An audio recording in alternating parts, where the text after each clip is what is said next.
Né par la volonté de l'ancien président de la République Omar Bongo Ondimba, le Conseil gabonais des chargeurs est un établissement public à caractère administratif doté de la personnalité juridique et d'une autonomie financière.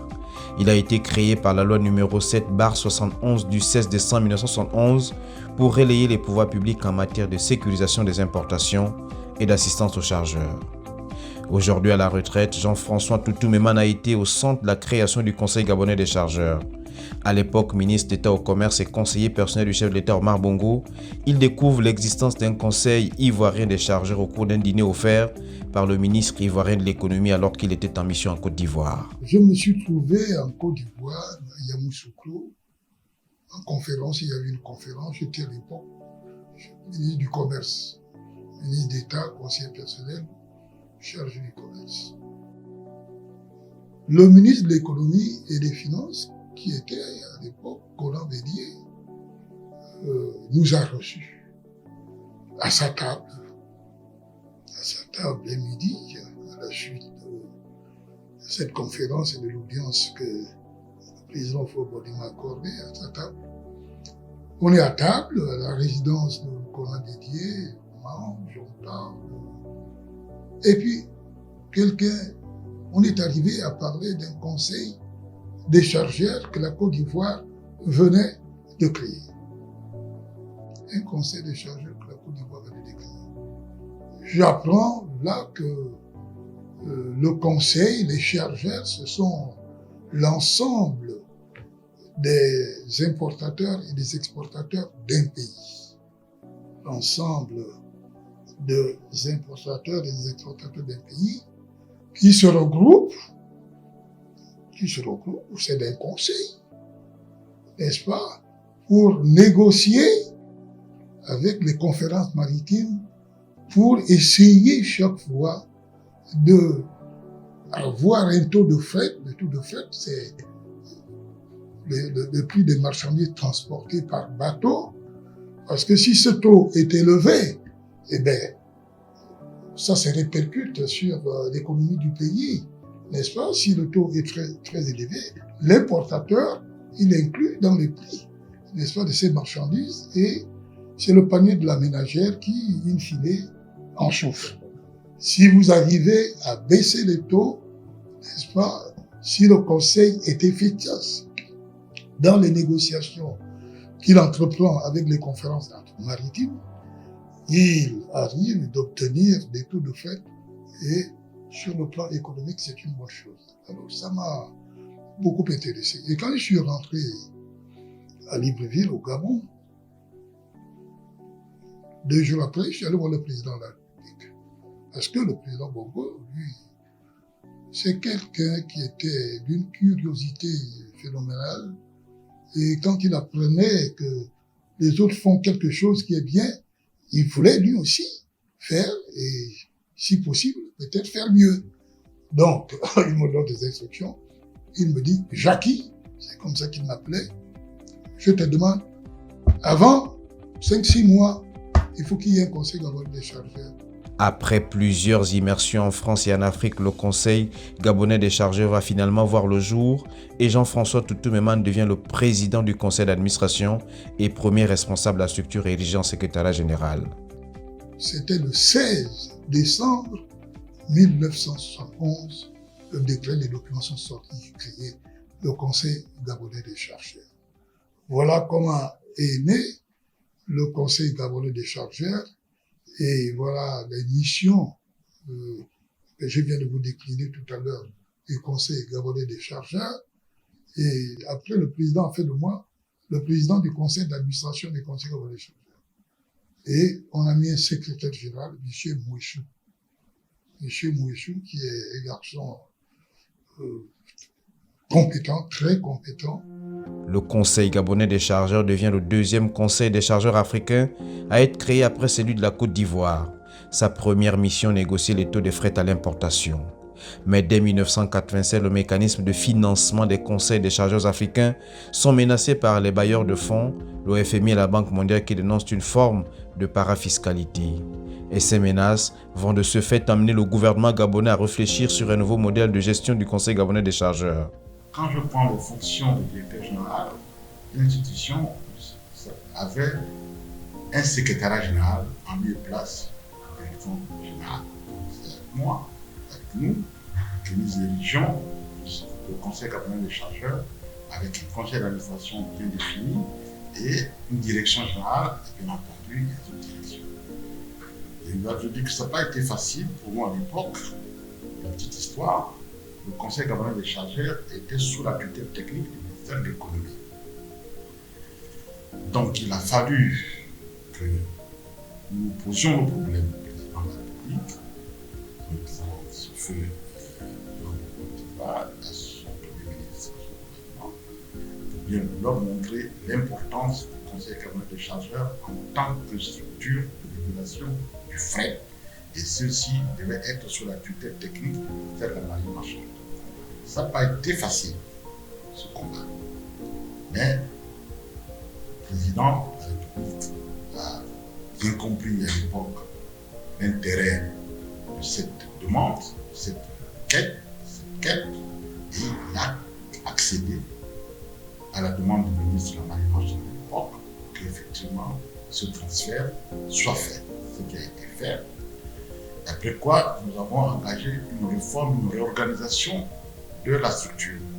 Comme je disais tantôt, de 71 date de création du Conseil camerounais des chargeurs en 1987, et le Conseil était dirigé par un secrétaire général. Donc c'est avec nous que nous transformons ce poste en direction générale jusqu'à aujourd'hui. Et dans la même foulée, nous avons engagé, donc nous avons fait prendre au gouvernement une ordonnance qui a porté sur la réorganisation donc, du Conseil camerounais des chargeurs, qui a jeté les bases de ce que le Conseil camerounais des chargeurs aujourd'hui.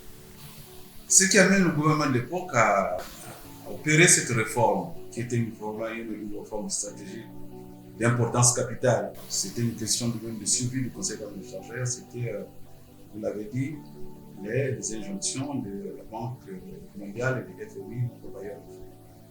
Mais il faut se souvenir qu'à l'époque, le Conseil était financé par une taxe à Lorraine qui était prélevée et liquidée sur les marchandises générées par le commerce international de la République d'Afrique. Il faut aussi comprendre que dans ces marchandises, ces cargaisons qui étaient générées par notre commerce extérieur, un bon nombre de ces marchandises étaient exclues de ce schéma. Le FMI avait estimé à l'époque que ce financement n'était pas, enfin en un mot, estimait que c'était une parafiscalité déguisée et que les gouvernements africains, le nôtre y compris, devaient tout mettre en œuvre pour supprimer tout ce qui pouvait sortir une petite recette du schéma de la caisse globale. Et c'est ça qui a amené le gouvernement de l'époque à mettre en œuvre un plan de travail qui a abouti donc à la réforme du Conseil camerounais des chargeurs, ce qui a permis au Conseil camerounais des chargeurs d'être sauvé. Je peux vous dire que quand j'arrive, bon, comme d'habitude, j'ai trouvé une structure qui était notamment chargée de la protection de l'armement national, qui était à l'époque Sonatram. Et également, il y a une mission qui était également dévolue à cette structure-là, c'était celle de négocier les taux de fret également. Et les taux de fret se négociaient au sein d'une association qu'ils appellent l'Union des conseils des chargeurs africains. C'est à travers cette structure-là qu'on négociait les taux de fret. En fait, il s'agit de stabiliser les taux de fret au bénéfice des armements nationaux et des chargeurs. Donc, pendant longtemps, on a essayé de suivre cela. Et il est arrivé qu'en 1994, avec la réforme fiscalo-douanière, eh bien, beaucoup de choses ont changé, notamment avec la disparition des taxes. Donc, le Conseil camerounais des chargeurs, dont le le budget était alimenté à 90% par cette ressource-là, c'est-à-dire ce qu'on appelle la contribution sociale, a failli disparaître puisque 90% de ces ressources étaient issues de cette taxe-là. Bien bon, on a quand même pu, avec l'aide de l'État, nous avons imaginé donner au Conseil une sorte de revenu pérenne, et c'est de là où est né, comment on appelle ça, il y avait d'abord ce qu'on appelait les commissions de droit de trafic, qui a été remplacée par ce qu'on appelle actuellement la commission de développement. La commission de développement qui est la ressource principale actuelle du Conseil gabonais des chargeurs. Parmi ces réformes, il y a la mise en place du BUC, le bordereau d'identification des cargaisons, devenu quelques années plus tard le BUTC, le bordereau d'identification électronique et de traçabilité de cargaisons, actuellement en vigueur en version 2.0. L'ARC, l'autorisation de réservation des cales, c'était le document qu'on utilisait pour la gestion du trafic. Après, celui-là a été mué en BIC, bordereau d'identification des cargaisons, qui lui est devenu, quelques années plus tard, BIETC. En fait, le changement entre le BIC et le BITC, c'est parce que, compte tenu des moyens modernes de communication, l'électronique, le BIC, il était manuel, le BITC, il est électronique. Dans la foulée, le réseau des mandataires voit le jour après un voyage à Hong Kong. Si, en 1992, le gouvernement a donné des moyens indispensables pour faire avancer les choses au plan interne, mais au plan international, il fallait asseoir maintenant cette vision du gouvernement à travers les pays qui donnaient naissance à un commerce entre le Gabon et ces différents pays. L'instrument mis en œuvre était donc la création d'un réseau de mandataires, donc en 1992. Et pour le faire, il fallait avoir l'accord des différents pays. Parce que vous venez mettre une réglementation dans un pays, et c'était donc les négociations d'État à État qui avaient été conduites. Mais je vous dire que ce n'était pas gagné d'avance. Moi, j'étais en poste à Paris avec M. Ngoua, on réfléchit, on se dit, mais qu'est-ce qu'il faut faire là? J'ai trouvé une solution. J'ai contacté un grand cabinet d'un grand avocat parisien qui s'appelait Maître Spero. Et c'est Maître Spero qui avait mis en place le contrat de mandataire que nous avons fait adopter. D'abord, le premier pays qui nous a donné la possibilité de le faire, c'était le Portugal, après l'Italie, et nous avons réussi avec le premier ministre Oyemba à Hong Kong, tous les pays d'Asie qui ont accepté. Et quand nous sommes revenus, nous sommes partis rendre compte au chef de l'État. C'était gagné et le Conseil de gabonais était sauvé.